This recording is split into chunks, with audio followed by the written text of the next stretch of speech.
Usted, Ibáñez, el otro día se lo comentaba por Twitter, es que mirando por mi archivo... Echandía, sí era Echandía, sí. Dígame.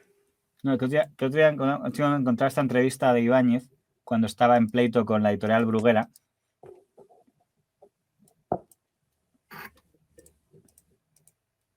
Donde, para el que no conozca la historia, el señor Ibáñez, con muchos dibujantes, empezó en Pulgarcito, que era una revista donde se publicaban muchos autores que pertenecían a la editorial Bruguera.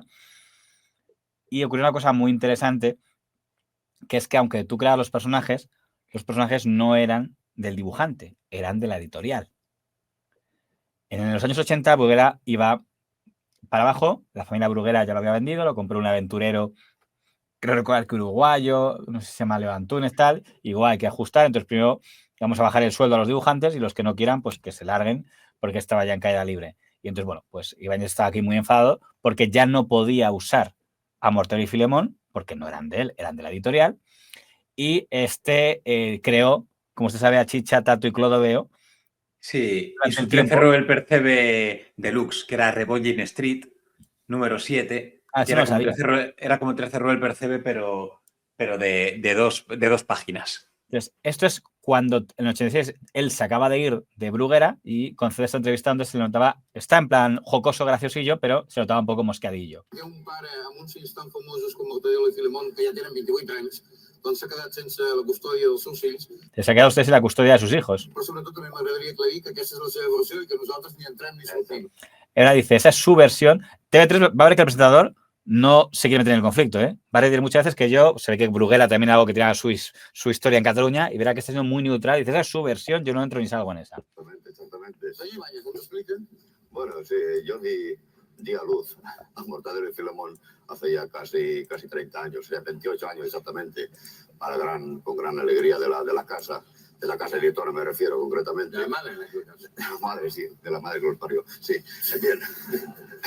Entonces, ocurría en aquellos tiempos, en el año 57, 58, con la casa madre, se firmaban unos contratos que actualmente, que así muy suavemente le llamaríamos contratos de juzgado de guardia.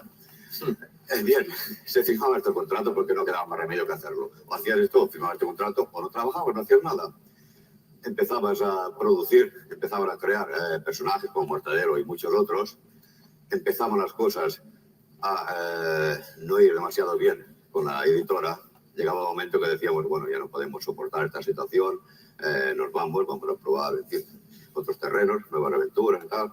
Entonces querías llevarte los personajes, te encontrabas con la amarga sorpresa de que la editorial, a espaldas del autor, silenciosa, ladina y solapadamente, había cogido los personajes y los había registrado a su propio nombre o a nombre de cualquier miembro de la familia Bruguera, de forma manera que cuando queríamos marcharnos con los hijos de nuestra tinta, resultaba que no había manera. Aquellos hijos ya eran casi propiedad de la editorial. Y entonces resulta que como en aquellos tiempos embarcarse en una aventura jurídica, reclamarlo judicialmente, era algo de locura, pues no había más remedio que aguantar la situación, arrostrar. Es lo que conllevaba esa situación, ir aguantando, tratando de sacar la mayor cantidad de mejoras posibles, caso en la mitad de las veces prácticamente imposible, porque te topabas una especie de muro, un muro hacía oídos sordos a todo cuanto les proponías, hasta que llega el momento, pasados los años, que dice, bueno, ya tengo de propiedad intelectual, y entonces vamos a recuperar. Saben que ha presentado una demanda contra Bruguera diciendo que él como autor tiene derecho a que sean suyos. A esos hijos de nuestra tinta, vamos a confiar que esos hijos que son nuestros, que son nuestra creación. Son tinta de su tinta. Tinta de mi tinta, exactamente, y de sudor, que vuelvan con nosotros, i en això estamos. Però, senyor Ibáñez, el que jo no entenc gens de registres editorials i de drets i tal, és com vostè com quan es té un fill, se'n va a registre civil i se'l posa el seu nom, és fill meu. Entonces, ¿usted cómo no va a registrar aquests personatges al seu nom? Esa es la pregunta que todos nos hemos hecho a cabo de los años. ¿Por qué no lo hice, señor? ¿Por qué no lo hice? De acuerdo, fuimos tontos. Se nos adelantaron, fueron más listos que nosotros. Conforme, lo aceptamos así. Pero bueno, ya ha pasado el tiempo. Ahora vamos a luchar. Será más difícil ahora, pero vamos a hacerlo. No sé qué le parece la actitud que tiene tanto Ibáñez como el presentador en esta curiosa entrevista, que aunque él está muy sonriente, es tenso lo que está narrando, porque estamos diciendo, me han robado mis personajes, y él está diciendo, ¿y por qué no registró su nombre cuando los dibujó? Yo creo que se lo dije en su momento. A mí cuando muere un famoso, bueno, pues lo llevo normal, me da un poco igual, pero en mi vida yo creo que la muerte de Ibáñez es la muerte de un famoso que más me ha afectado jamás. Jamás me tuvo varios días fastidiado. Y es que era un tipo entrañable. La forma en la que está contando, como usted bien dice, algo tan serio y tan gordo y tan grave, porque Mortadelo en esa época ya eran estrellas. Eran estrellas. Y no solo en España, también en Alemania y en otros países. Sí, totalmente, eran estrellas. Entonces él, tal y como lo está contando, pues con un realismo y con una realidad que a mí me gusta mucho y con mucha humildad. Sinceramente dice, sí, nos equivocamos y lo hice mal, pero bueno, pues habrá que lucharlo, si es que no nos queda otro, si es que tampoco le da más vueltas, ni intenta ponerle una forma pomposa, ni soberbia, ni nada, ni... No, simplemente es como dice, bueno, pues voy a intentar hacerlo, a ver qué puedo hacer, pero con una buena, siempre con buena cara. Era un tipo que a mí la verdad me encantaba. Bueno, en un momento de esta entrevista en la que ya digo, el Ángel Casas en ningún momento dice, pues a ver si lo consigue, siempre intenta hacer objetivo, que no lo era en otro tipo de temas políticos, pero en este tema sí sé que le interesó colocarse de manera objetiva, le pregunta cómo es posible que sigan saliendo cómics de Mortadelo y Filemón si él no está. Aquí están los hijos de mi alma. 30 años durmiendo con ellos, comiendo con ellos. Sí, no lo reconozco. Aquests dibuix que feien? Son míos, exactamente. Però aquest no l'ha fet vostè, aquest dibuix? És muy posible, és muy posible. És muy posible que no. Aquest dibuix jo l'he signat per un equip. Exactamente. Y te están saliendo cómics y pone firmado por un equipo, dice Ángel Casas. Exactamente. Son mis personajes hechos por un sistema que sigue ahora la editorial. Claro, como quiera que de allá, por las mismas razones que yo me he ido, se han marchado otros muchos dibujantes. Resulta que, claro, no pueden sacar la revista con la página en blanco, queda un poco rarillo. Entonces han de recurrir a esta especie de equipos cuya forma de trabajar es a un señor se le paga por hacer un guión, a otro señor se le paga por hacer un dibujo a lápiz, a otro señor se le paga por hacer ese dibujo a tinta. Imagino que a otro señor se le paga porque lo lea, porque es imposible. Estoy diciendo prácticamente tienen que pagar para que lo lean, porque si no es imposible. Que otro dice, no exageres. Está como a entender que sin él está quedando en picado el tema de Mortadelo y Filemón. Estamos en el año 86. ¿A qué historia se está refiriendo de Mortadelo y Filemón sin Ibáñez? Bueno, es que puede haber varias. Es decir, las aventuras apócrifas de Ibáñez son muchas. Creo que yo lo he hablado con usted. Para mí, de las apócrifas, solo hay una buena, que son las criaturas de cera vivientes. Creo que es la que tiene un buen nivel. Yo la he leído y sí reconozco que cuando la leí en su momento, me acuerdo que me la trajo mi primo de Filipinas y tal, me gustó mucho, pero tiene un estilo diferente. Casi hasta me parecía un poco estilo, con las distancias un poco anime, lo de villanos que ves a todos y van trotando a uno tras otro. Me gustó, pero si lo piensas realmente no era el estilo habitual de Ibáñez. A ver, no diría que es mala. Sí. Mire, se salvan, se pueden salvar. Fíjese, ponen aquí el Mundial 86. Bueno, más o menos, sí. ¿Cuál es el Mundial 86? Pues el Mundial de México 86. Siempre sabe usted que Ibáñez hacía un... ¿Cuál es el argumento del Mundial 86? Pues no recuerdo. Yo ahora mismo tengo en mi cabeza que en un partido se meten cada uno... O sea, se enfrentan selecciones entre sí que siempre están como enfrentadas. Entonces, yo recuerdo que estaba, por ejemplo, peleaba Estados Unidos contra Rusia y Mortadelo iba con Rusia y Filemón con Estados Unidos, por ejemplo. Ese no lo he leído. Sí, no. Me he leído casi todos los mundiales y olimpiadas, pero esa no. No, fíjese, pues bueno, tampoco es... A ver, los mundiales en general de Ibáñez son todos muy malos, salvo el 78, que es el único bueno, que es lo tengo además en tapa dura. Y pues es que ese mundial es simpático y creo que lo tradujeron como mundiales de fútbol, los de Z para que... Los mundiales, sí. Pero le digo también, estaría el del Crecepro Infalible, que, bueno, es distinto, se deja leer, pero el resto son horribles, incluso La Maldición Gitana, Simón el Escurridizo, La Caza del Chota, horribles. El caso de los párvulos, que no está tan mal dibujado. No me digas que no es de Ibáñez el caso de los párvulos y me deprimes. No, claro que no. Es súper apócrifa y malísima. Y malísima porque si usted se da cuenta... ¿El caso de los párvulos no es de Ibáñez? No es de Ibáñez, claro que no. Claro, el caso de los párvulos es el de la banda que va a por dividendo... No. Esa es a por el niño. Hombre, es buenísima. Claro.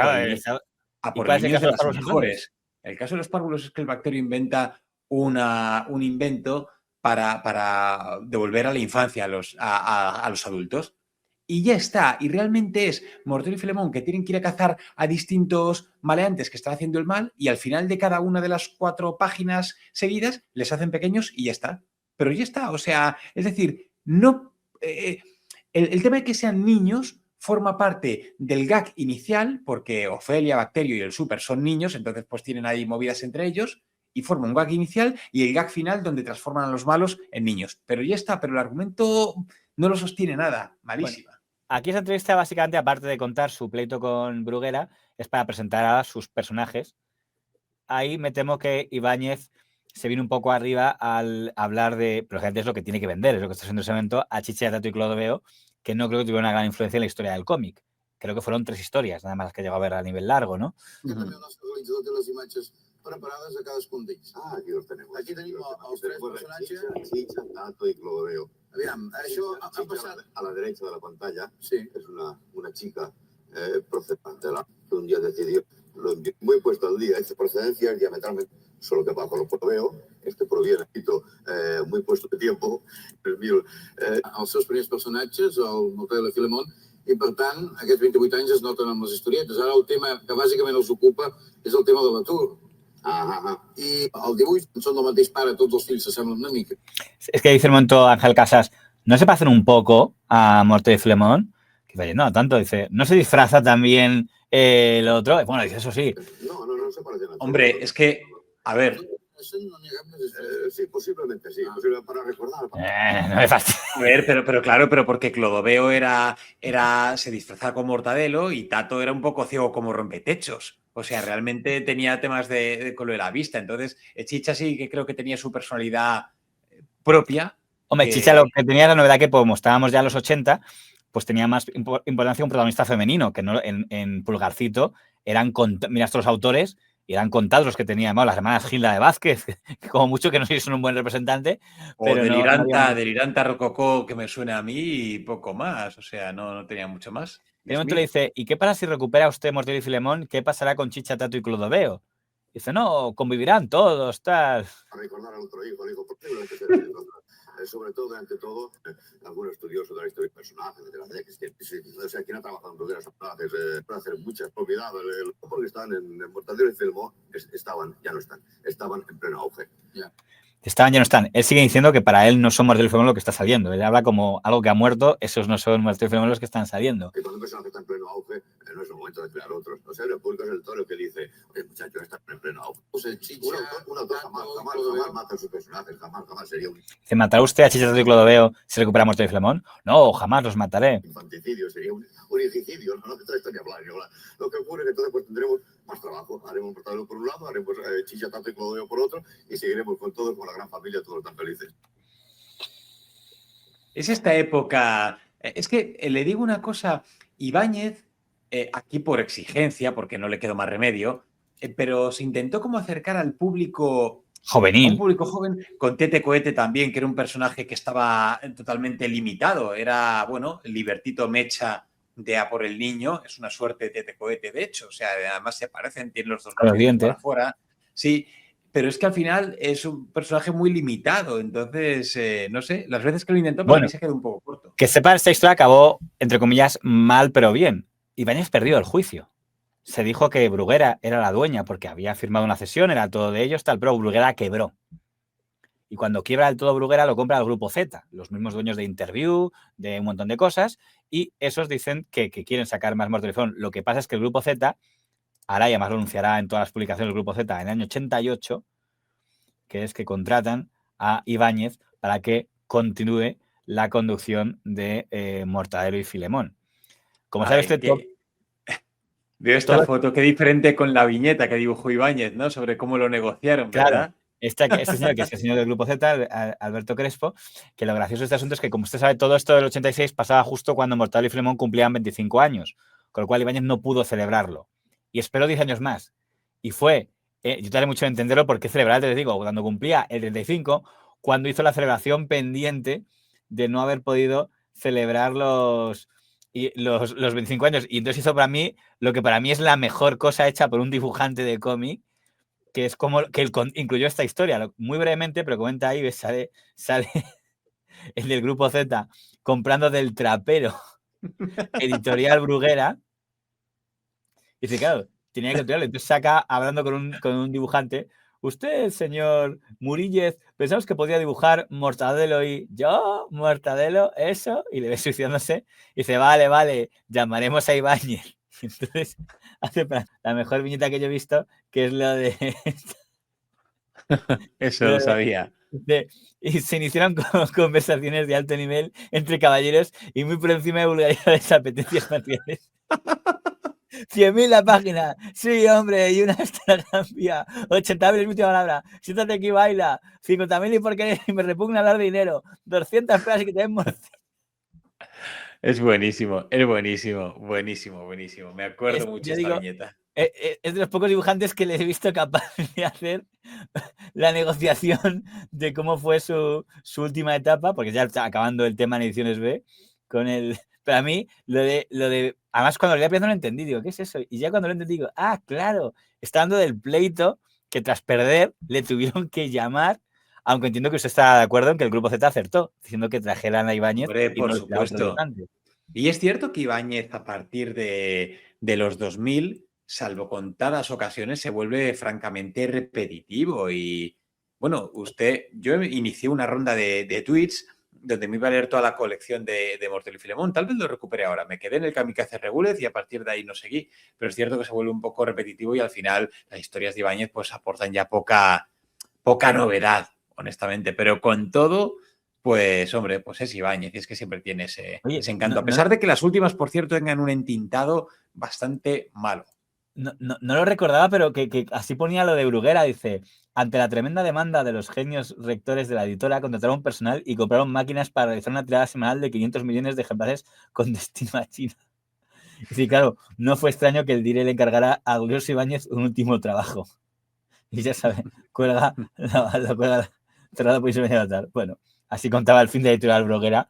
No sabemos qué opinaría la familia Bruguera si lo viera, pero bueno, ya había pasado 10 años, tenía derecho a desahogarse Ibáñez. Me ha impactado más lo de ver a la actitud de Ibáñez en una entrevista, porque parece ser más consciente el entrevistador lo que está dando. El entrevistador casi está en plan, yo no quiero leos, yo no quiero líos, le he traído aquí para que cuente su versión, pero no para ponerme de su parte.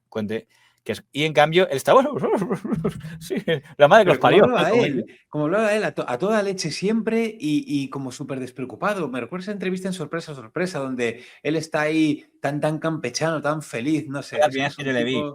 ¿Anima usted a la gente a dibujar? No, dirán que luego los dinosaurios se vayan, tal. Sí, no la he vuelto a ver, entrañable. Entrañable totalmente. Que descanse usted bien y oiga, la pieza de los Goya la pongo hoy o el viernes. Mejor hoy, supongo, para que la gente le ponga periodo durante la semana.